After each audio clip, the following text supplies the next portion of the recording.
DC's movie slate is expanding with Clayface, the third feature film to come from DC Studios under the leadership of James Gunn and Peter Safran.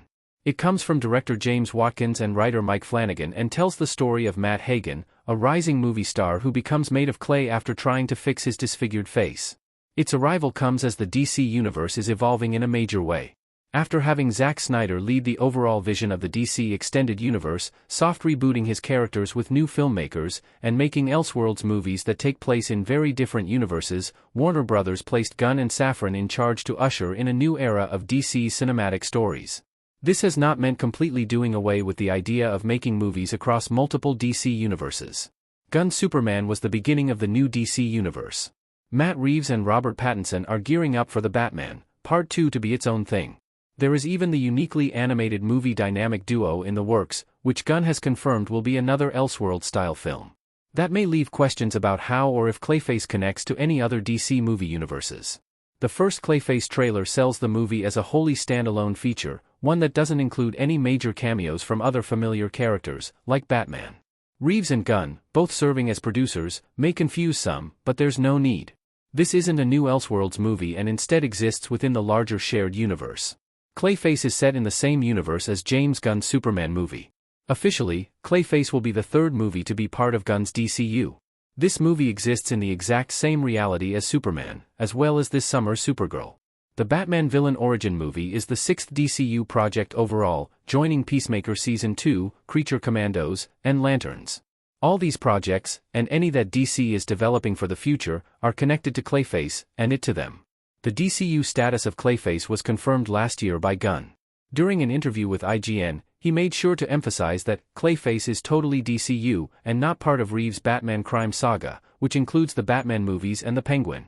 Gunn argued that the villain would not have been a good fit for Reeves' grounded projects, with him also desiring to have the shape-shifting villain in the DCU.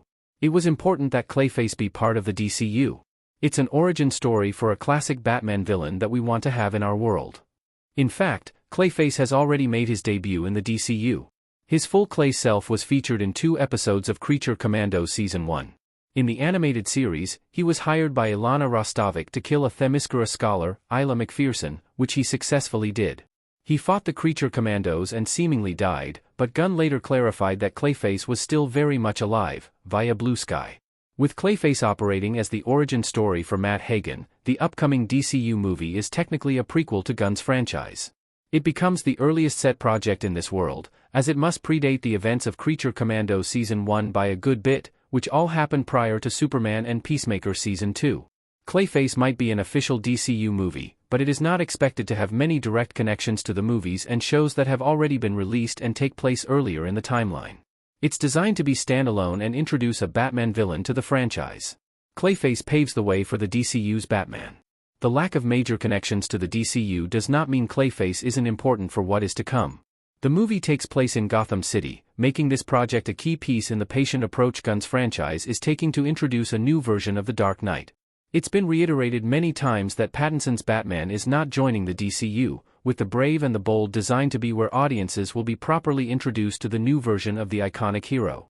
But since DC doesn't want it to come out too close to the Batman, Part 2, dated for October 2027, Bruce Wayne's DCU introduction has had to wait longer than expected. Still, Clayface becomes a central example of how the DCU is building toward Batman's debut. It is establishing the look and feel of the DCU's Gotham. It could also introduce or tease significant members or pieces of Batman mythology. After all, Clayface has the first proper look at Gotham, which has otherwise only been seen briefly in Creature Commandos and teased in Peacemaker and Superman. The way that Gotham is portrayed in Clayface will be the foundation on which future Batman stories will be built. And with a powerful, shape-shifting monster killing people in his city, Clayface actions could ultimately be used as a reason for Bruce to suit up and become Batman, depending on how far in the past this story takes place.